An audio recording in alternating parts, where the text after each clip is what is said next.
Hello, welcome to Workplace Wake Up. I'm Jen Shaw. Every week, I spend about 15 minutes covering key legal developments, introducing you to interesting guests, and providing some entertainment to start your workday. I hope you enjoyed this week's episode. Okay, we all learned when we were little kids not to tell a lie.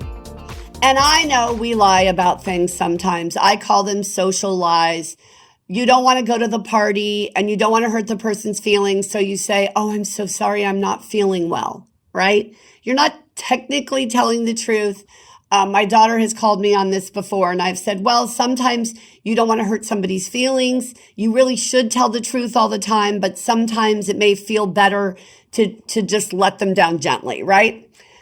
What you never want to lie about is why you were terminating an employee. Okay, this has been driving me crazy. I don't know what is going on.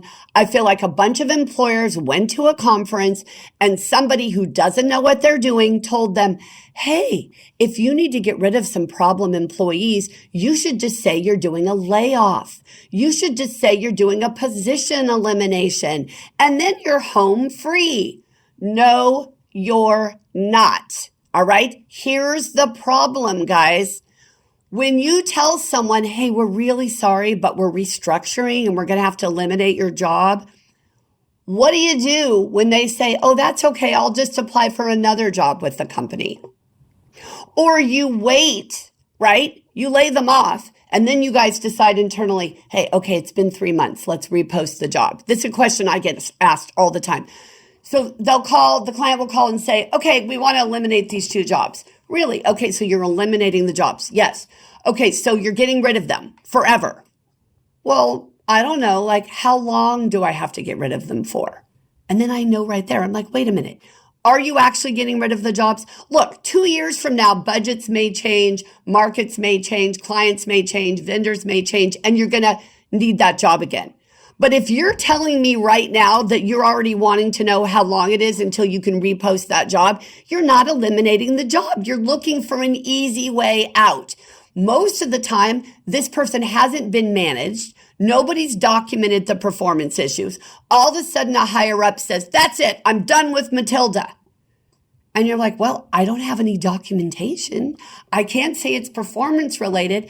I guess we better just eliminate the job. But you're not eliminating the job. And you think that's not going to come out when you advertise the job 3 months from now or 6 months from now. Matilda applies. What do? Oh, Matilda, you're not qualified for the job. Huh. News to me. I worked in that job for 3 years. I never got a bad review. When you terminated me, you didn't tell me it was because of my performance. You told me it's because the job was being eliminated. Now, 6 months later, you're reposting the job and you're telling me I'm not qualified. This is a disaster. Do not do this. Okay, I have a client right now who's really struggling with this. They received a demand letter. They eliminated a job, except they didn't, of an employee who'd worked for them for 28 years. And what they told me, I had a whole group of people on the phone, the HR people, the management people, the supervisor, and they all said, we didn't want to hurt Matilda's feelings, so we told her the job was being eliminated. Well, guess what? Matilda worked there for 28 years, never got a bad review. And when they, quote, eliminated her job, she smelled something. She smelled a rat. She said, this doesn't make any sense. So she went to the lawyer, and the lawyer wrote a letter and said, well, you know what? We've heard some gossip that actually this position is not being eliminated. You're just changing the name of it. The duties will be the same, and you've already got an internal candidate for it, which unfortunately is the truth.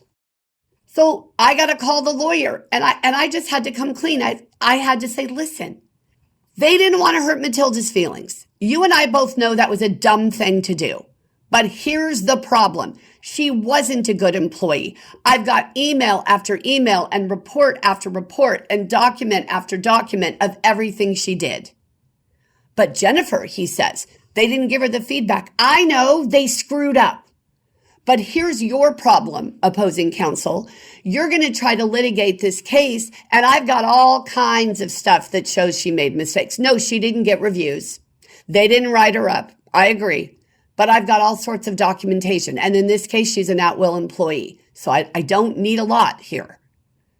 Remember, there's a difference between at will and for cause. A for cause employee, somebody who works for a public entity, for example, has an employment contract, you've got to show more than just a reason to terminate. For cause is actually a term of art under the law. So you have to go further. You have to do an investigation. You have to show you acted in good faith. There's a lot you have to do there. But like I've said before, you can fire someone for wearing a blue shirt if you didn't want them to wear a blue shirt if you're in the private sector and they're an at-will employee. So I told this lawyer, look, you're going to have trouble. We're willing to pay something because we jacked this up 90 ways to Sunday, but we're not going to pay what you've demanded. And he texted today and said, I talked to her and you know what? The employee admits she wasn't a great employee. And that's why she didn't buy the job elimination story in the first place. So now we're going to pay her some money to cover her attorney's fees. They had to cover my fees for everything that I've had to do to convince this other lawyer that there really isn't anything nefarious going on here. And we're finally going to be able to move on and get the right person in that role. But this all could have been avoided if they had just given her the appropriate performance feedback, held her accountable, and when she couldn't do the job, be done.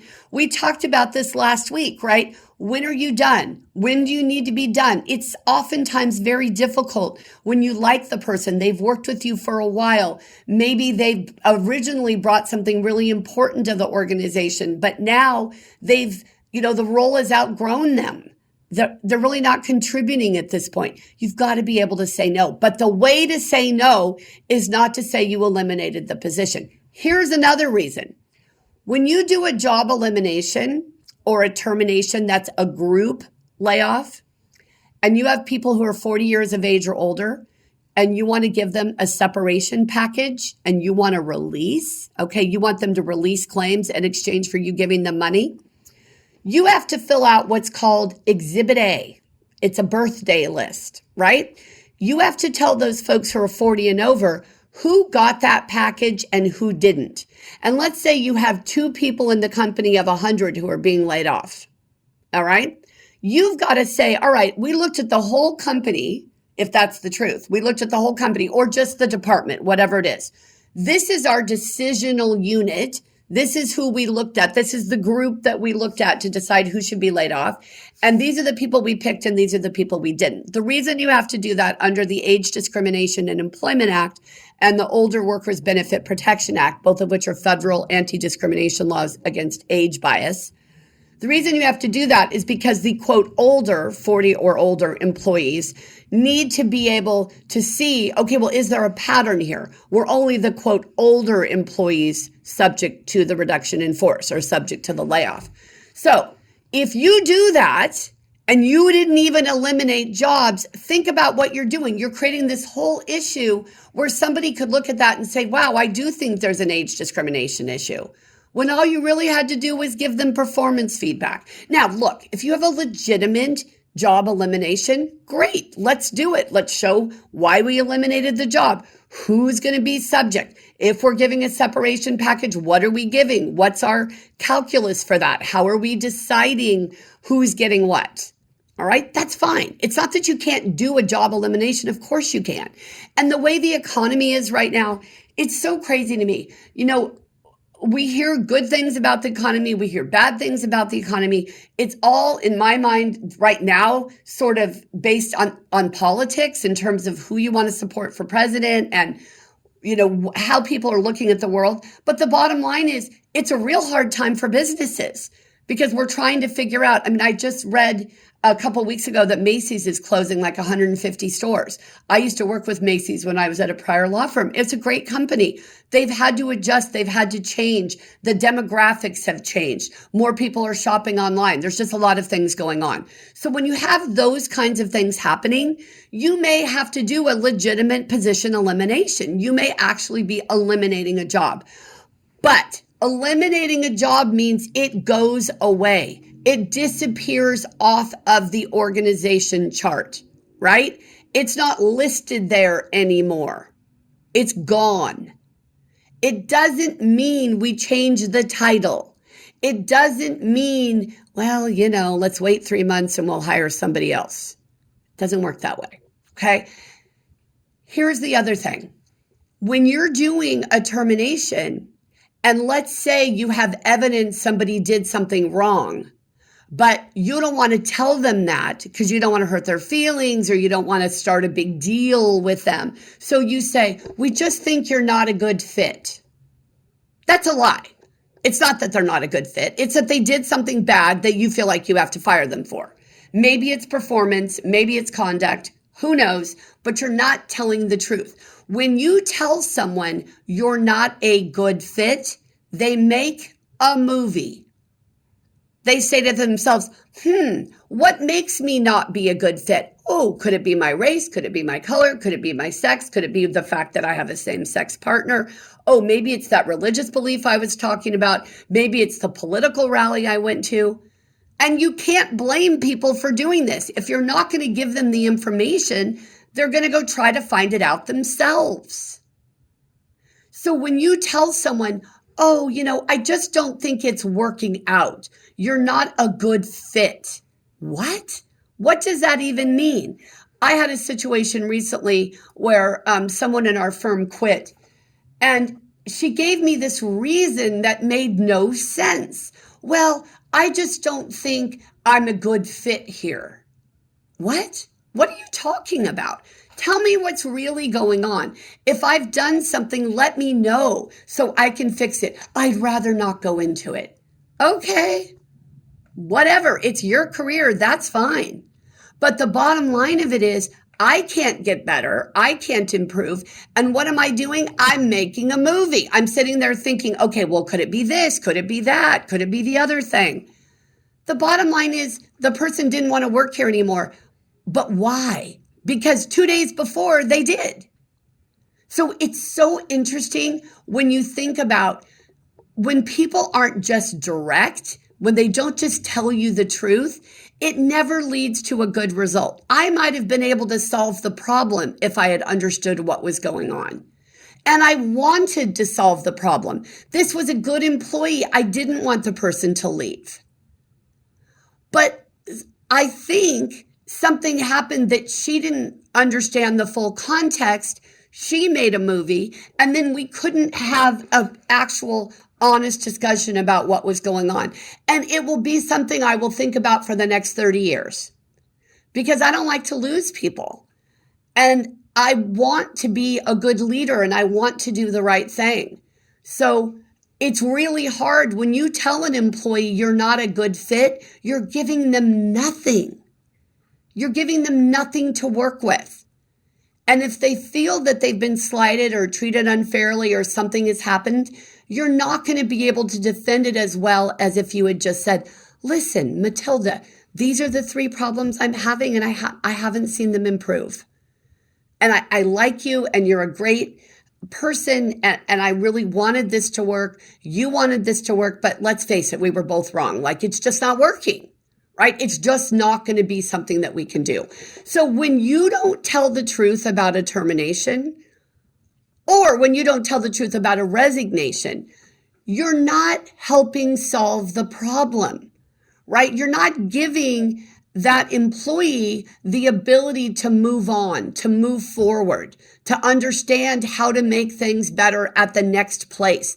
And we mostly want to help people do that, right? Most of us don't want people to fail. We don't want them to not be able to understand how to do better in the next place. But they can't get that if you're not telling them the truth.